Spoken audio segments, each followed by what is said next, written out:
Missed an episode of your favorite podcast? Choose from over a decade of content in our archives, not just the latest episode. All free at GCNlive.com. This is your call to action. Get prepared, America.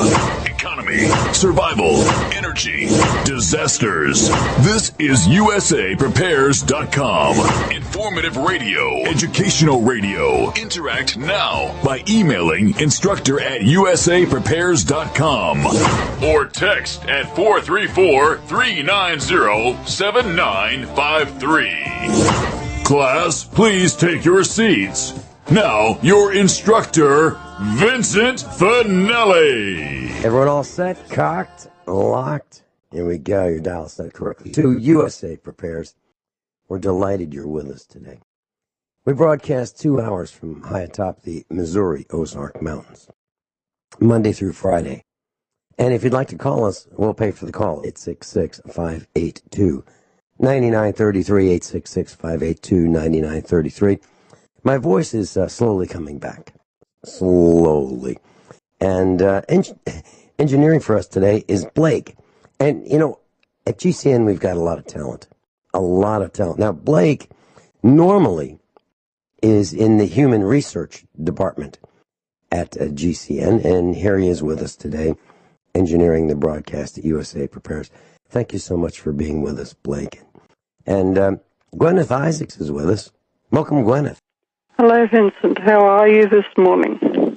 I'm glad you're feeling better. I'm getting better every day. Yeah, That's good. So you're live in Australia. It's dark. It's about almost 2:08 in the morning. Thank you for waking up and being with us. You know, I'd like to share a story with you before we get into the news and discussion about the Titanic. Now, we know that corruption is everywhere. I mean, it's from all kinds of corporations. But here's one that kind of surprised me. I've driven a Ferrari 308, 1980 model.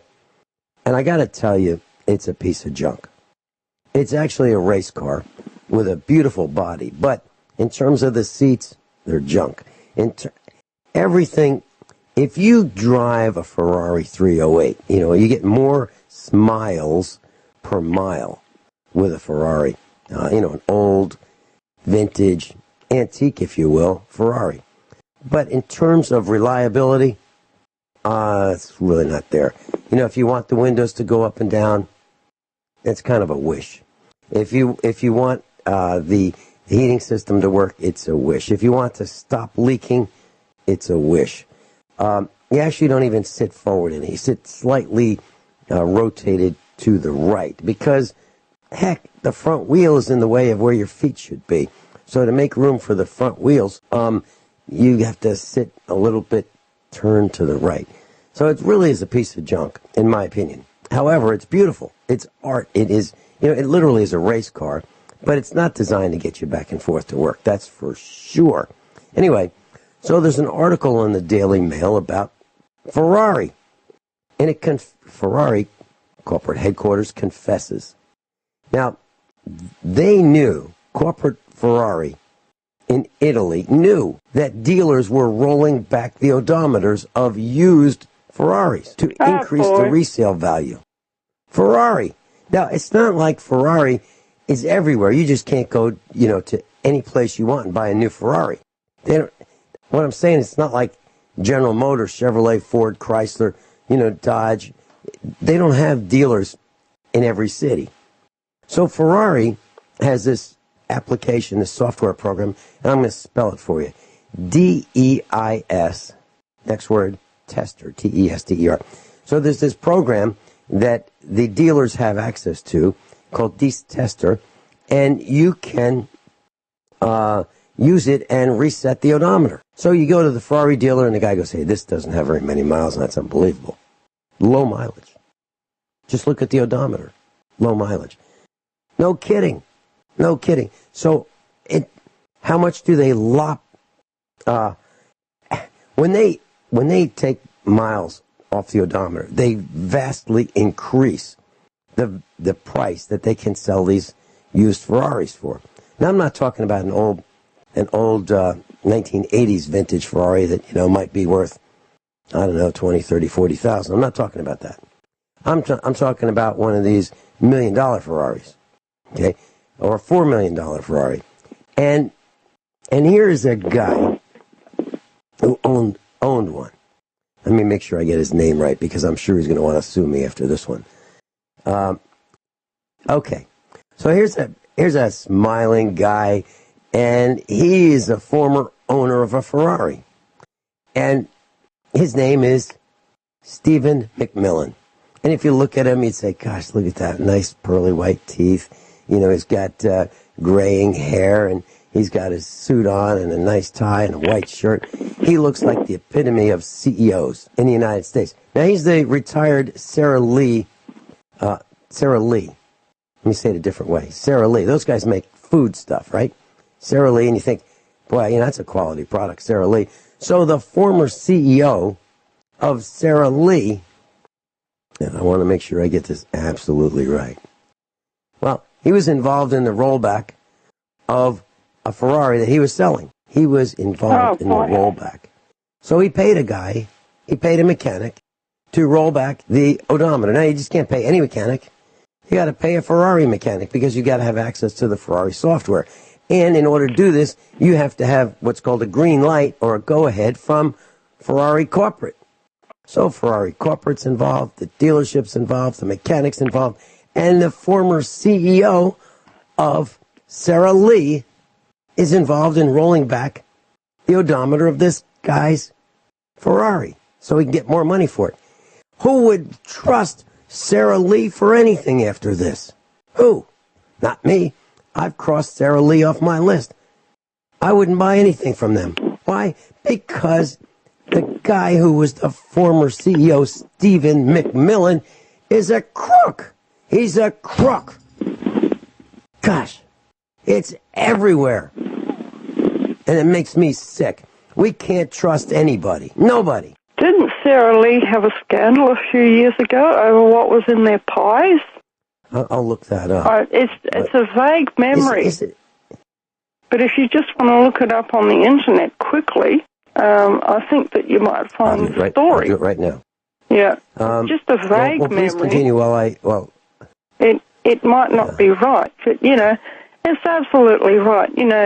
These people are absolute scum of the earth, and that what you're talking about is plain and simple, pure fraud.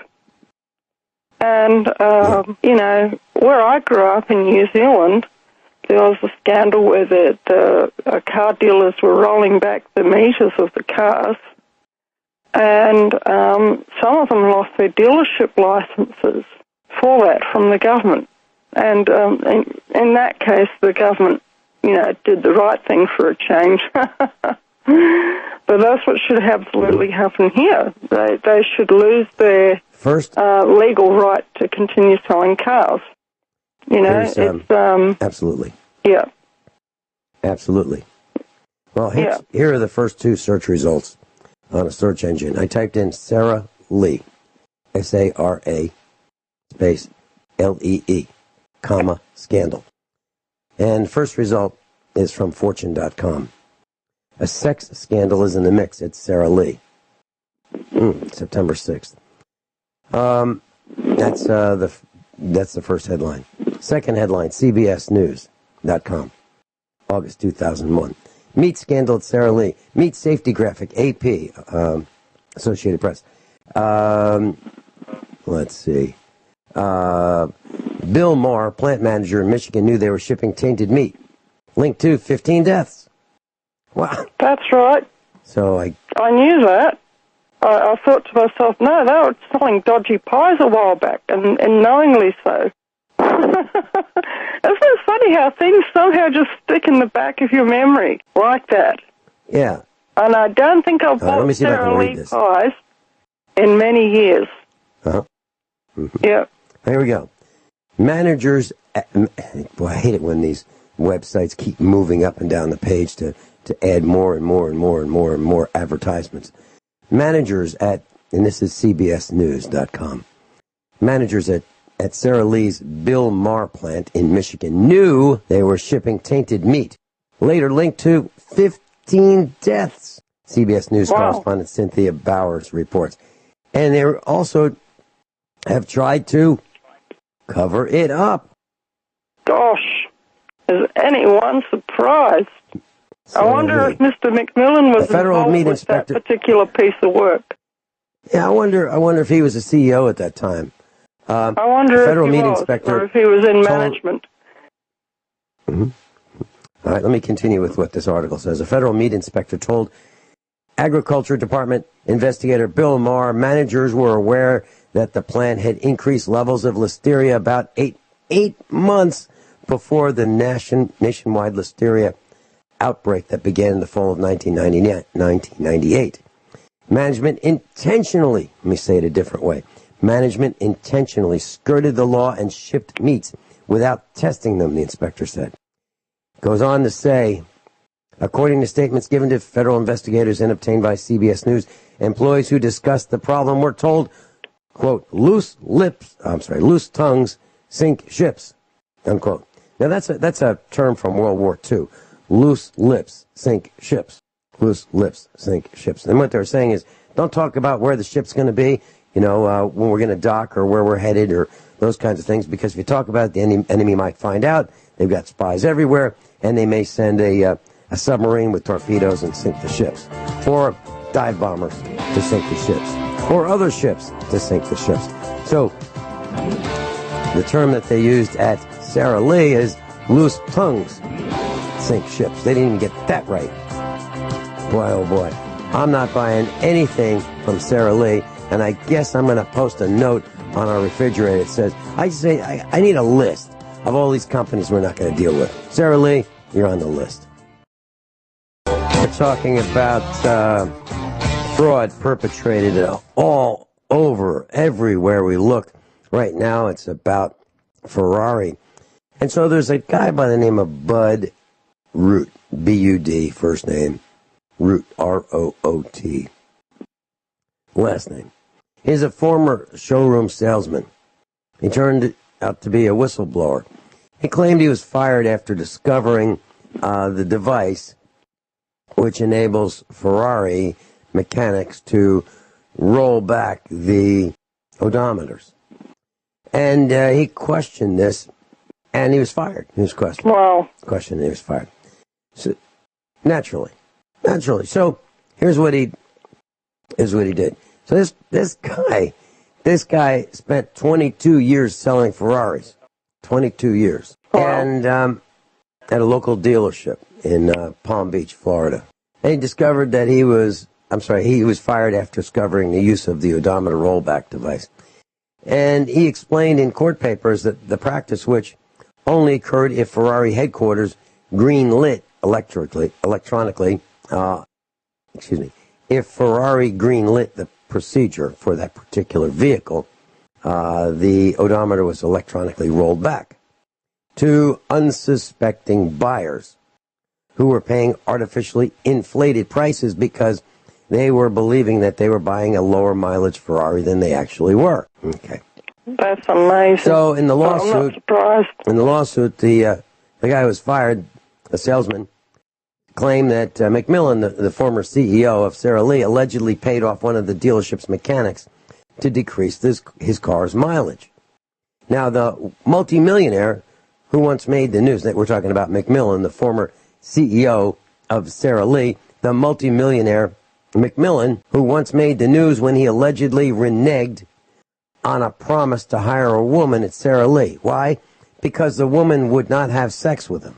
She wouldn't have sex, so he made a promise to hire her and give her a job. Okay? That's this guy. So he saw the value of his $3 million Ferrari increased by $1 million by rolling back the odometer. Wow. So this guy increased the value by $1 million by paying a mechanic to perform an illegal procedure. Now, do you want to go out and buy a Ferrari? Do you want to trust a Ferrari dealership?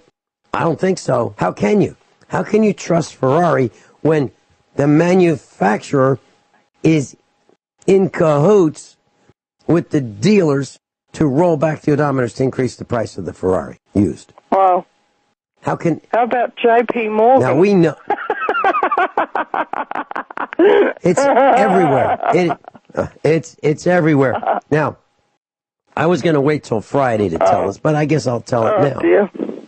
So, what would happen if Vinny, and it's not possible for Vinny to buy one of these Ferraris, but, I mean, he wouldn't do it anyway. I mean, even if he had stupid money and he decided he was going to buy one of these machines that I think it's about $30,000 for the first major service on a Ferrari. $30,000, for the tune-up. And I'm not exaggerating. Well, if I had one of these things and I found out that they had altered my odometer, I would probably do the following. I'd ask my son to take it to the dealership. That's after I went, made sure I knew exactly where I was going to park it. And I would park it with the exhaust system right against the front door. Where people go in to visit the showroom. And I'd leave it running. Dear and me. the vehicle that I would take would be my pickup truck. Now, in the pickup truck, I almost always have my chainsaw. And it's a big chainsaw. It's a 406. It's a Husqvarna 460. It's got a big cylinder. Makes a lot of noise. Got a 20-inch bar. And it's heavy. And I would, I don't like to leave my chainsaw in the back of my pickup truck because someone might take it. I'll tell you the rest of the story when we come back. If my voice holds out, we're going to be doing a special program. And a lot of it will be a monologue that I'm calling Directed Return Fire. How to. Sun Tzu wrote a book on the art of war. Excellent. I have that book. I'm going to teach you. Yes. I'm going to That's a very good book. Directed. Yes. I'm going to teach our class Directed Return Fire, the way I do things. And had I purchased a Ferrari and had it been tampered with and had fraud been perpetrated where I was the victim, as I mentioned, I would have one of our boys drive the Ferrari to the dealership, back it to the front door, and leave the engine running really close to the front door where people would go in. This is not a manual, and I'm not telling you to do this, and I'm not advocating doing this. I'm just saying, this is what I would probably do. And then not to have my chainsaw stolen by someone visiting the Ferrari dealership in the parking lot in the back of my 2004 rusted pickup truck. I would take my chainsaw out of the back of the bed of the pickup truck and bring it in with me inside the dealership. And I would just stand there. And I would stand there until somebody came over. And I would say, I need to see the manager right now. Now, I'm sure that the secretary would be directed to call the police on me. Now, on camera, they will have seen me do nothing wrong other than park the Ferrari right there at the front door. And they'd see me standing there with a chainsaw. And I would say, here's what you guys did. You perpetrated a fraud. You swindled me. You conned me. You hoodwinked me. You committed a crime. And here's what we're going to do. We're going to write a check right now for the full reimbursement of the purchase of the Ferrari with all those nonsense fees that you've added onto it. And you're going to give me that check right now. That's what we're going to do. That's how I would handle it. Yep, that sounds like out of the art of war. It does. I think Sun Tzu would be happy.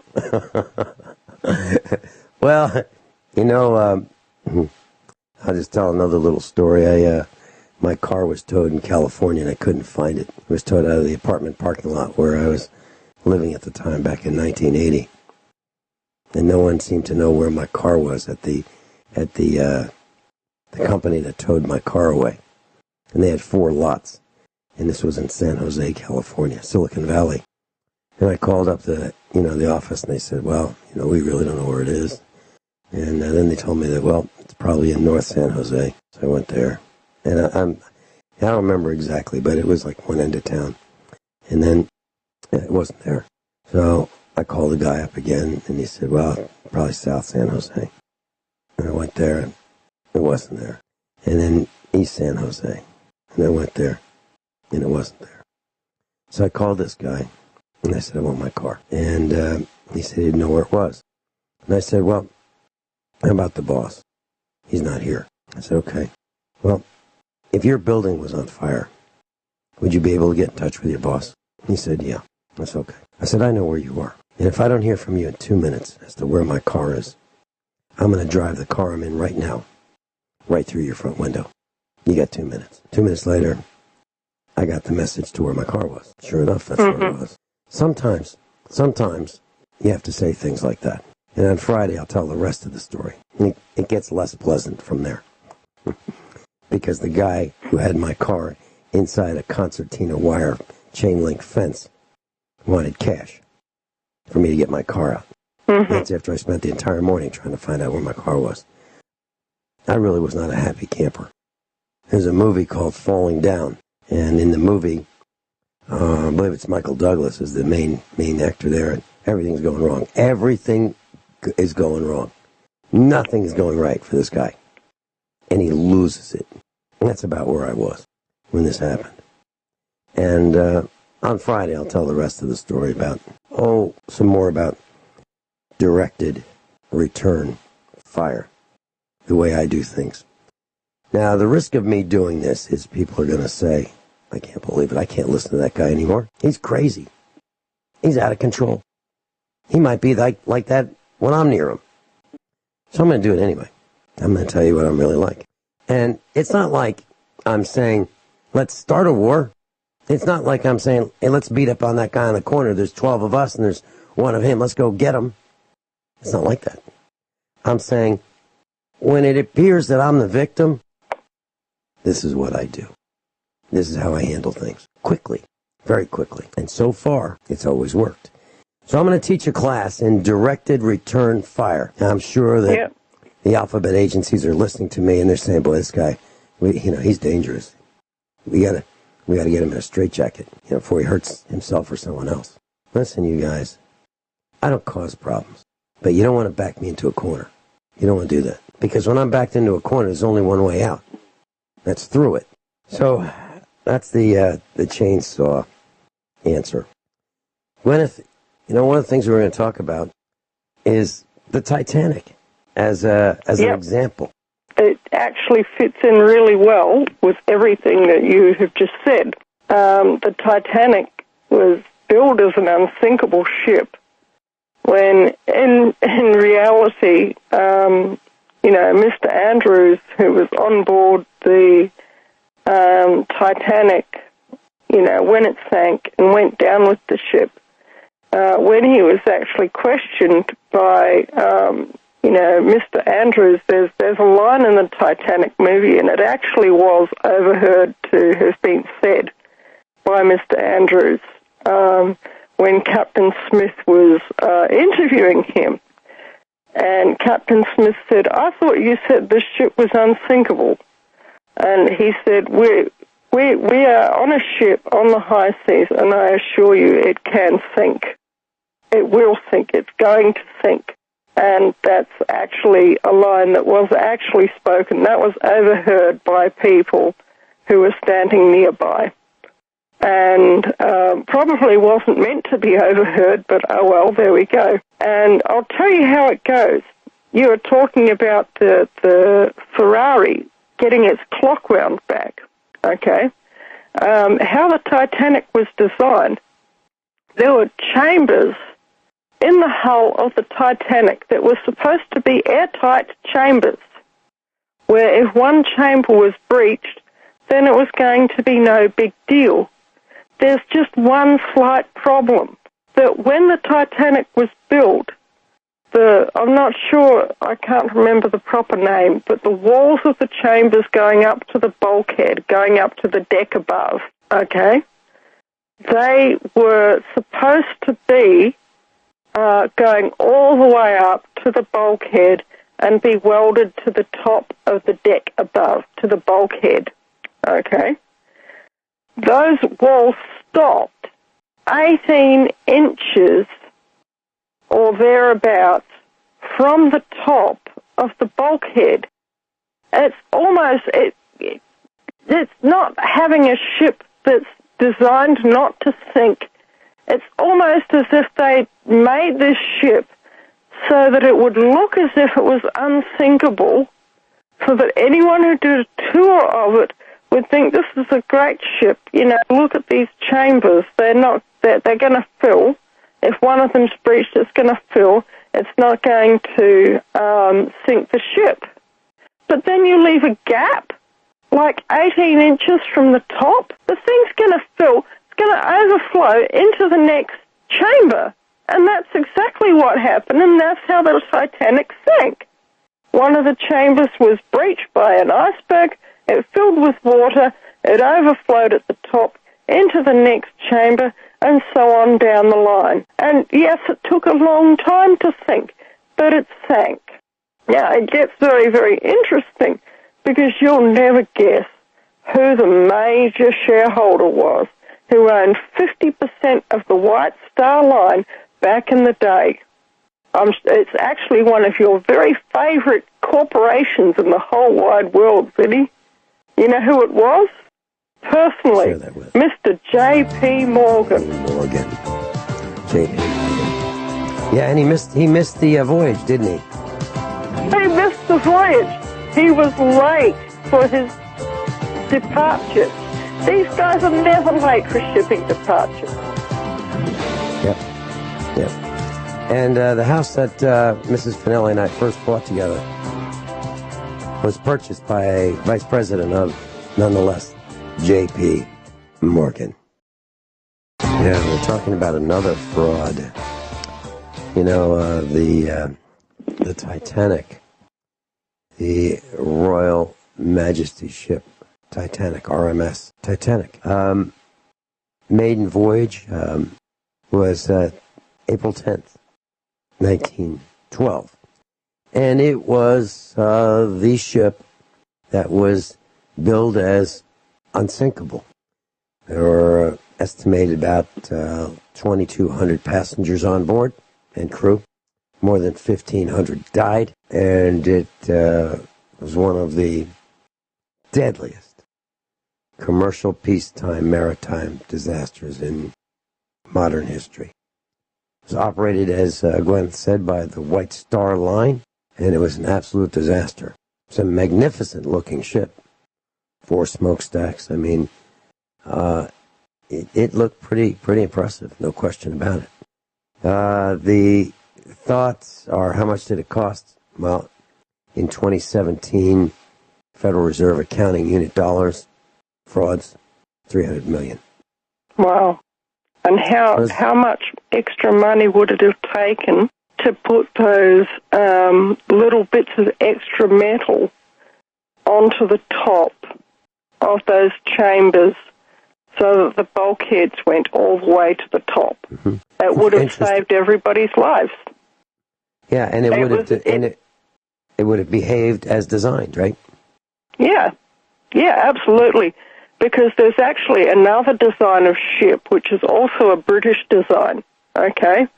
It's called a torpedo boat, and it was designed by the British Navy, used during World War II, among other battles, at the evacuation at Dunkirk. And Winston Churchill personally rowed in a Royal Navy torpedo boat, and he was there evacuating the troops from Dunkirk.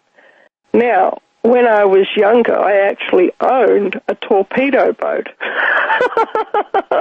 We went through a boating phase, and I owned a small number of boats and yachts. But my husband was into yachts. He used to work at John Brown shipyards in Glasgow, and it was a famous shipyard, and it wasn't the Harland and Wolff shipyard where the Titanic was built, but it was almost as good as that other shipyard where the Titanic was built, and a lot of British naval ships were built there, and a lot of cruise liners were built and refurbished at John Brown shipyards. Now, this torpedo boat that I owned. It wasn't a full-size torpedo boat. It was a miniature model, but it was a working model. It was a power boat. It had a 50-horsepower mariner on the back, and it had a top speed of 60 knots, which is really, really clipping it. And how the torpedo boats were designed is that they had chambers, airtight, watertight chambers all around the side with a large central cargo area. And the hull as well had watertight chambers. If one of the chambers was breached, it wasn't going to sink the boat because the chambers did go all the way up to the top. And it was a very, very nice little power boat. It was an 18-foot power boat. And, it was a real beautiful piece. They could have done that for the Titanic for an absolute pittance, built the chambers all the way to the top, and it would have performed as designed, and nobody would have died. They would have limped into New York, and it would have all been fine. Yeah. We take a lot of shortcuts. Not we, not you, not me, but people who commit crimes take a lot of shortcuts, and we, the villagers, pay the price. Guineith Isaacs and I'll be right back after top of the hour news and commercial announcements. This is USA Prepares. Everyone all set, cocked, locked. Here we go, hour number 2 of USA Prepares. You know, I was just thinking about the time I was being attacked by the state of Missouri, $100,000 for unpaid sales tax. And I bristled and I came out swinging, and they wrote me an apology. Of course, I did not have to pay him because I didn't owe him anything. And I wrote a letter to the governor, and I demanded that he disband the Department of Revenue, state of Missouri. Well, he never responded, and I thought, gosh, one of his floozies didn't even, take the time to say, thank you so much for your letter, Mr. Finelli. We're looking into it, and, we'll get back to you when hell freezes over. They didn't even do that. Well, this governor, the governor of the corrupt state of Missouri, has been indicted. Yeah, he's a Navy SEAL. Well, he was a Navy SEAL. He's a national disgrace. He's a Republican. Now, I'm not saying that Republicans are better than the other team. I think they're both despicable. I used to be a Republican. I think I'd like to try the Democrats and see from the inside how despicable they are. I mean, I know from the outside, but it sure would be nice to know from the inside. Well, so Greitens, or Gritchens, Greitens, is how he spells his name. He's 43, and it looks like, no, there were some pictures that he took, and he kind of was rough on this woman, and he's having he's seen her on the side, and things weren't working so well, and so she got annoyed, and next thing you know, he's indicted. Well, great. I think that's wonderful. Throw him out. Now, it's not like he's the only one. There are plenty of people in government. Yeah. And so, when someone says they're a politician, that's like saying, well, what do you do for a living? Well, that's like saying you're a professional liar. Yeah, that's exactly right. And an abuser of women, and get my own way, and that kind of stuff. That's what it is with these politicians. They're horrible. George in New Hampshire, welcome. You're on with Guineith Isaacs. This fast, and then I'll get off. I know you have other things to cover. The Titanic story is much deeper than is generally well known. There were 3 ships that were sister ships. The first one that was built was the Olympic. The next one was the Titanic. All right. And the third one was the Britannic. Now, I was going to say Britannic. Yeah. Yeah. But the Olympic was involved and had the same captain who was the captain of the Titanic, but earlier had been involved with, they hit a battle cruiser, and it was rendered unseaworthy. Well, there is a story, and I believe that it was investigated, but it's been fairly hushed up over the time, was that J.P. Morgan, it's the equivalent of the early 1900s, let no disaster go to waste. I'll just say that they believe there was a switch between the not-so-seaworthy, more or less couldn't get an inspection sticker of the Olympic, the first one that was built, and that the name was changed to the Titanic. And when it set off on its sail, it set up on its maiden voyage, J.P. Morgan invited the three most powerful, moneyed men in the world to go on the ship as his personal guest. Now, we were actually going to go into the story. Isn't that right? I didn't know that because I know it. I wasn't sure of this. Well, I apologize because I just wanted it known. That's all right. Because. No, go ahead. Oh, you might know details that I don't know. George, please continue. Please continue. Oh, okay. Yeah. Well, what they said was that in the Titanic disaster happened in 1912, correct? Yeah. Yes. Okay. The Federal Reserve Act came into Congress in the next year, 1913.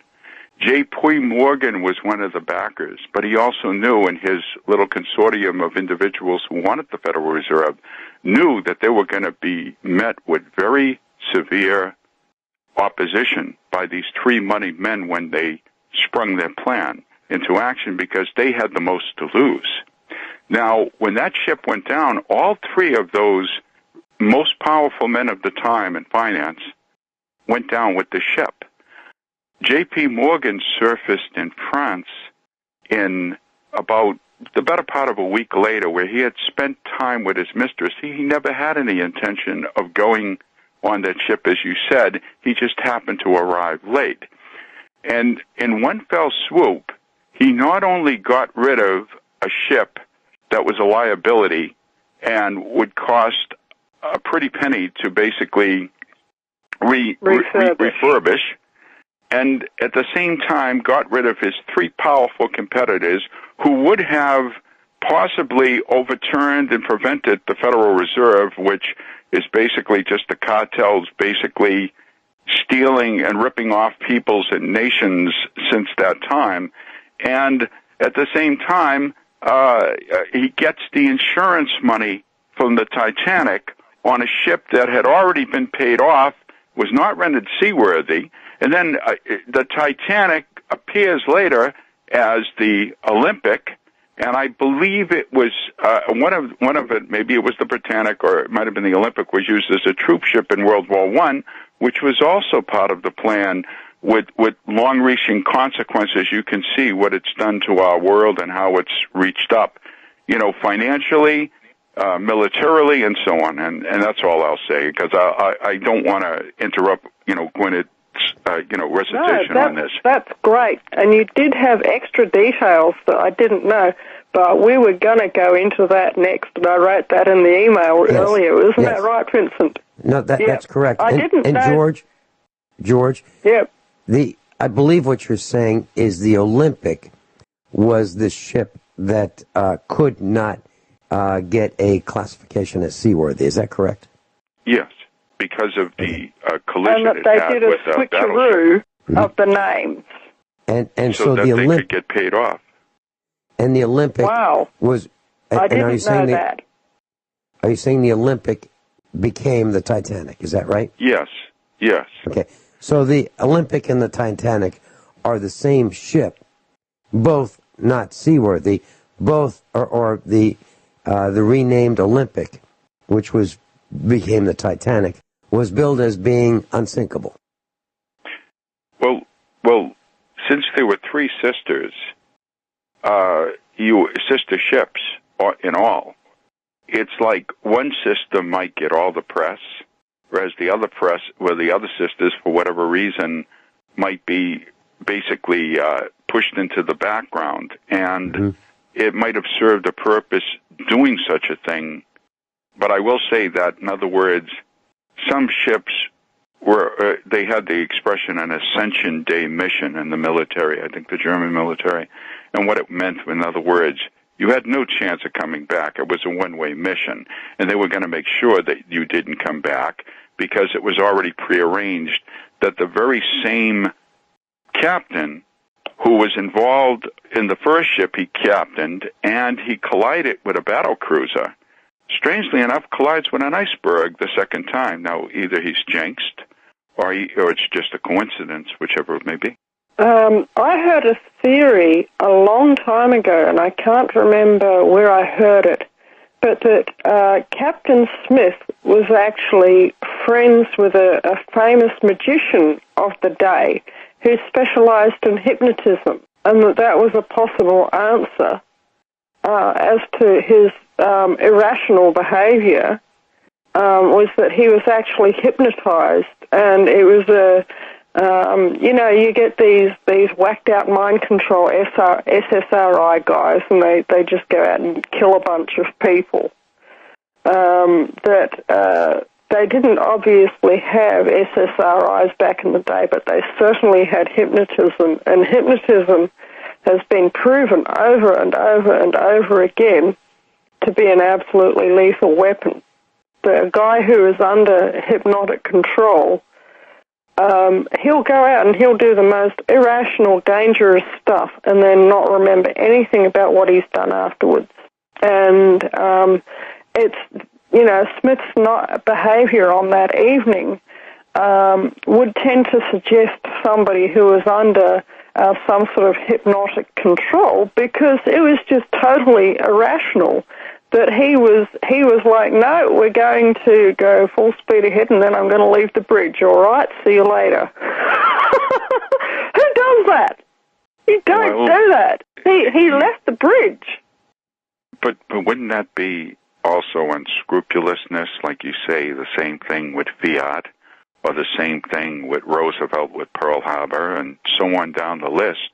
Then, in other words, it's not by, what do we used to call it, accidentally on purpose? Yeah, it was accidentally on purpose, absolutely, but that hypnosis could have had a role to play as well. And I can't remember the name of the hypnotist, but that he actually had a friend who was quite a famous hypnotist and magician at the time. So I don't know if anybody wants to look that up. It's strange, though. I'm sorry. I'll just say this. It's very strange. Well, no, but Colonel House, you've heard of Colonel House, both of you, haven't you? Yeah. He walked into the chamber when they passed that legislation. I think it was like at midnight or very late at night. Few people there. Colonel House, they believe he would walk into a room, walk out, and suddenly they believe that he made hypnotic suggestions because he was present when the Federal Reserve Act was passed. He came in, and he made a statement and then walked out. Hold that thought. Gwyneth Isaacs is with us. Georgia, New Hampshire is with us. We're talking about Edward M. House, House. Edward Mandell, Mandell House. He died in 1938. And he was known as an American diplomat, politician, and advisor to President Woodrow Wilson. Now, he had the nickname Colonel House, but he never had any military service. He was a highly influential backstage politician in Texas before he became a supporter for the presidential bid of Woodrow Wilson in 1912. So he was kind of like an executive agent, Wilson's chief advisor on European politics and diplomacy during World War I, which was 1914 to 18. Here's something that I read about Edward Mandell House, and he described to President Woodrow Wilson how the Federal Reserve Act will be used to enslave the American people. So, according to what I'm reading, Woodrow Wilson knew this was coming on, and he sold us out. Just like what would be typical of a politician, to sell out his office, to sell out his responsibilities, to violate his oath of office. And I think that anyone who violates his oath of office should be tried and, if found guilty, drawn and quartered. Because murder is really bad, right? When people kill each other. But to lie to everybody upon pledging an oath to protect and serve and defend, when someone does that, it's unthinkable and unspeakable, and it deserves an appropriate action, which I think a good one is drawing and quartering. Lethal injection, nah, drawing and quartering, while still alive. Slow, painful. Set an example, make an example, but it'll never happen. Why? Because we'd be asking the people who run the candy store to perform the service of eliminating the criminals in the candy store. It'll never happen. Mm-hmm. We hope that they go on to a higher authority and a eternal judgment. Yeah. Well, they do. Soon. Yep. Mm-hmm. They the only thing is, do. The only thing is we have to wait to get a ringside seat, right? Mm. It'd be nice. Yep. It'd be nice if we could see. It'd be nice if we had instant karma. That's Norm Shealy's term, instant karma. You know, why wait? Wouldn't it be nice to find out now? Yep. George, but you know excellent thoughts. Well, I'll get off so you and Guineith can continue. And like I said, I just wasn't sure. I thought you were going to move on to another subject, so I just wanted to throw that out there at least the opportune time I had. All right, thank you. No, I'm glad you did, because I didn't know that about the switcheroo between the Titanic and the Olympic. Yep. Yeah. But I'll tell you what, talking about karma, okay, one of the billionaires who was on board the ship who was killed in that maritime disaster was Alex Fulford, okay? And Alex Fulford had a wife and a child. He was on the Titanic. His wife and his child were not. That son grew up that he had in abject poverty because somehow the courts never could sort out his father's estate. And he was in a rather sad and unusual position of, being the heir of one of the wealthiest men on the earth at that time, and never ever being able to access his estate. But he grew up, and in time he had a son as well. And we'll talk about that some more when we get back on the other side of the break. Thank you very much. George, would you like to stay with us? George, feel free to stay with us if you'd like to. We'll be right back. So that's just a quick announcement. There's a 2-day regional conference, March 8 and 9, West Plains, Missouri. I'm going to do my best to be there. It's called the Bringing Back the American Small Farm. Bringing Back the American Small Farm. Website, AmericanSmallFarm.com. AmericanSmallFarm.com. I'm going to give you a phone number if you're interested. 417-293-0590. 417-293-0590. There's a link on the website, USA Prepares front page, and it's about what you need to know if you're interested in small family farming. That's what I do at our farm in Missouri.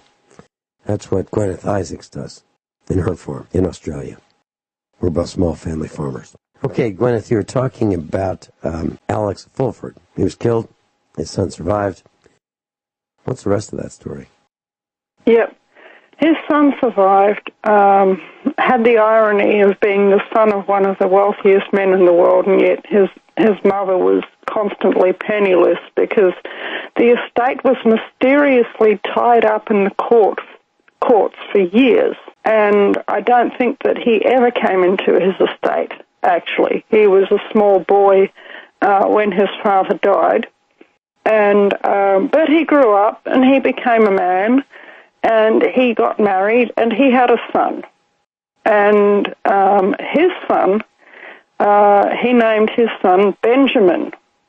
And you know something, karma has a really interesting way of coming around, because Benjamin Fulford has actually turned into one of the most vehement enemies of the Federal Reserve banking system in the world today. And you might think, and Benjamin Fulford, I don't know, I suppose he would be in about his 40s. And you say, well, how could somebody in their 40s have a, grandfather who died in the Titanic? Well, my grandfather, I'm in my 40s, and my grandfather was in World War I at the Battle of the Somme. So it's perfectly possible, There are such a things as wide generation gaps. Anyway, Ben Fulford, if you look up his photo, if you just type in Ben, Fulford, and get a look at his image on Google search, it should come up right away. He's reasonably famous.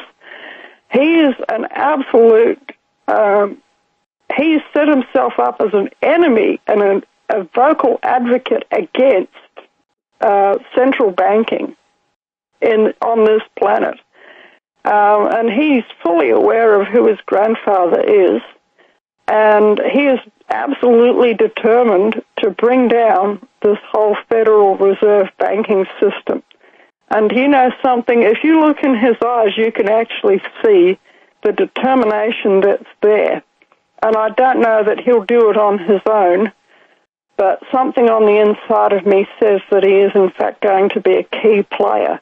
He has not forgotten, and he is determined that he is somehow going to put right what happened to his grandfather all those years ago. Yeah, and so you're probably looking at him now. Yeah, it's interesting you mentioned this, because the other team, these evil people that we're talking about, we're not talking about Ben Fulford. We're talking about the evil people, the hidden hand that runs the world. These evil people will bring down ships, they will bring down airplanes, and the collateral damage is huge. So they figured out how to do things. Let me give you an example. So the World Trade Center, it's got some problems. It's got some asbestos, and what are we going to do with it? It's too expensive to fix it. Well, let's take it down. But how can we collect the weapon? So, but how can we collect the insurance on it? That's what they figured out how to do. They figured out how to take it down. Let's test our plasma weapon. Yeah. And then fly some airplanes into it. Yeah. And so now it's with explosives all at the same time. So now it's not our fault. Heck, and they collect on the insurance, and what a great scam. Now, what else was in that building?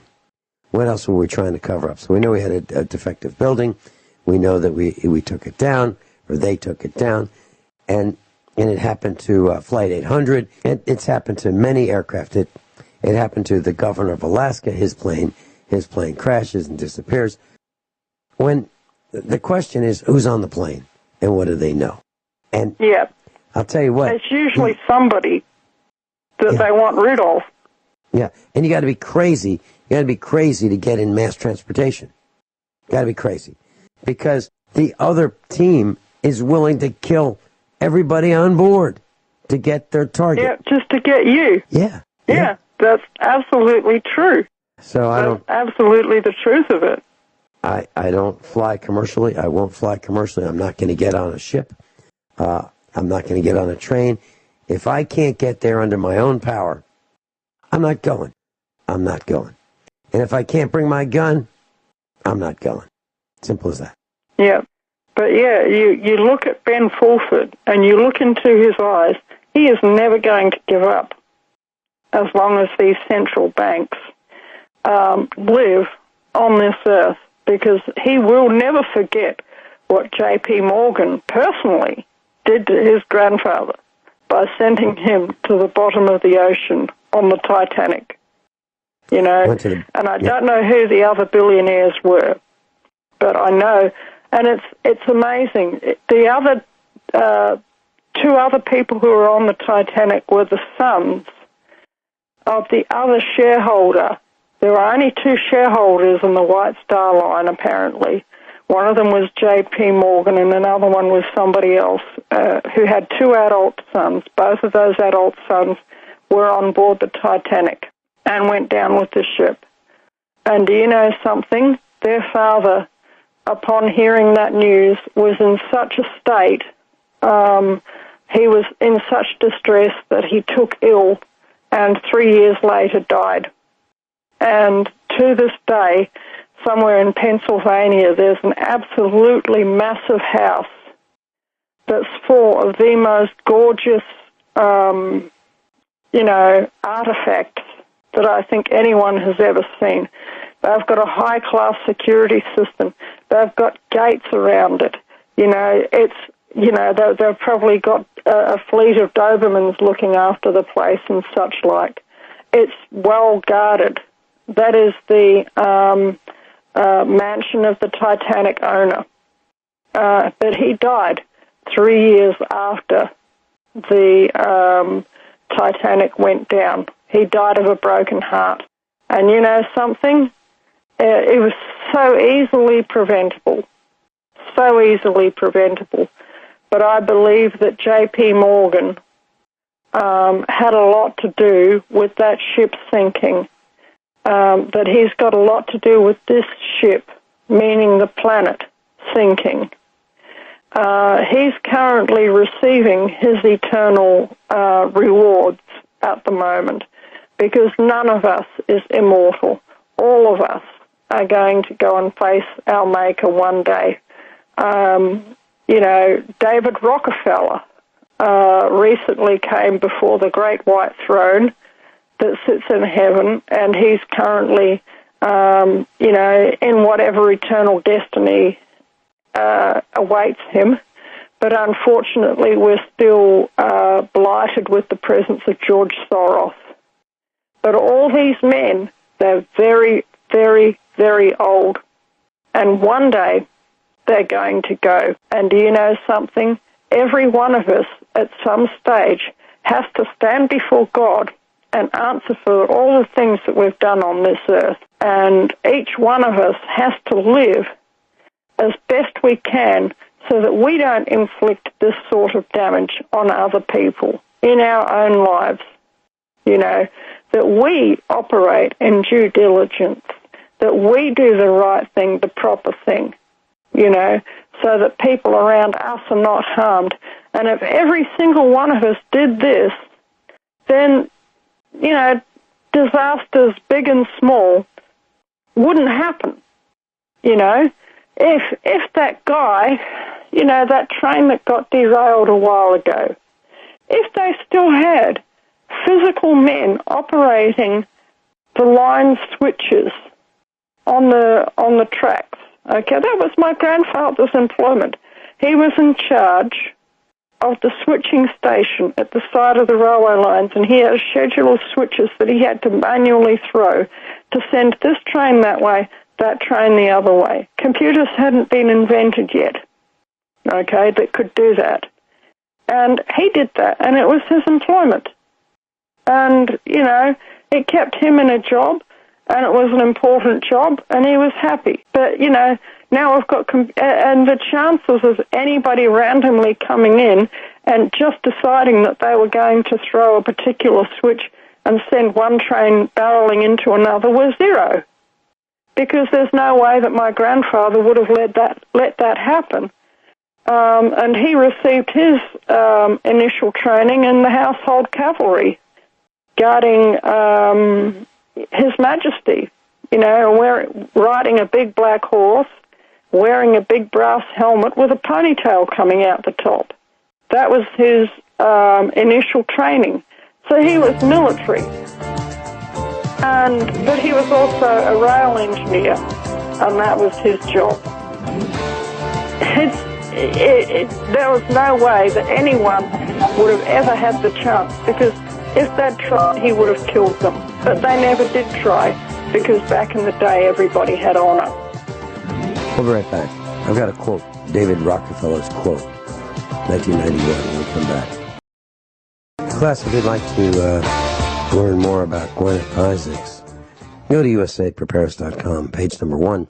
Or if you'd like to go to the instructors tab at USA Prepares, you'll find her there, and there's a link, and you can click on it and take you right to her Facebook page.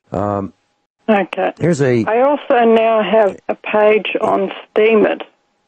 That's www.steemit.com, and that's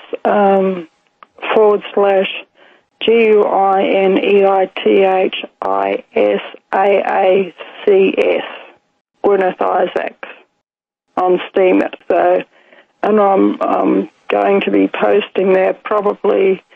I'm going to get into posting there more regularly than Facebook, because it's a more secure site. And, you have the facility there to actually do proper blog posts. And there's also, because it's secured on a blockchain, there's also the opportunity for me to earn a bit of income from it. So if you go there and get a Steemit account, and you can upvote me, and that generates Steem coins for me, which I can then go and sell. It doesn't cost you anything. But, yeah, it'll help me if you do that. Yeah. I'll put a link on our website for that, Guineith. That's good. Thank you for that. Thank you for sharing that with us. Yeah. And Guineith, thank you for all of your hard work. And it's an uphill fight that we're in. We're outnumbered. There are a bunch of stupid people out there who don't understand and are fat, dumb, and happy just to watch TV and drink their beer. And that's not who we have in our class. But they're out there, and they outnumber us. We're only, in my opinion, there's only 1/10 of 1% who is paying attention, who kind of understands what's happening. In that line of thinking, here is, this is from Rents.com. I've never talked with Jeff Rents. I'd love to. I'd love to have him on the air with me. He does a lot of good work, and I respect him. But I've never met him. I've never talked to him. And so this is from his website. David Rockefeller's 1991 Bilderberg quote. We are grateful to the Washington Post, the New York Times, Time Magazine, and other great publications whose directors have attended our meetings and respected their promises of discretion for almost 40 years. He went on to explain. It gets worse. He went on to explain, it would have been impossible for us to develop our plan for the world if we had been subjected to the lights of publicity during those years. But the world is more sophisticated and prepared to march toward a world government. The supranatural sovereignty of an intellectual elite and world bankers is surely preferable to the national auto-determination practiced in past centuries. David Rockefeller speaking in June. Scumbaggery, first class. Yeah. That was David Rockefeller speaking in June 1991, Bilderberger meeting in Baden, Germany. A meeting also attended by Governor Bill Clinton and Vice President Dan Quayle. So if you wonder, do these guys know what's happening? Yeah, I guess they do. And he said that having the intellectual elite and the world bankers running the show is preferable to national auto-determination. That means us controlling our own destiny. They've taken over. And who's responsible for covering all this up? The New York Times, Time Magazine, the Washington Compost, and others. Don't subscribe. Don't subscribe. Guineith, thank you so much for being with us.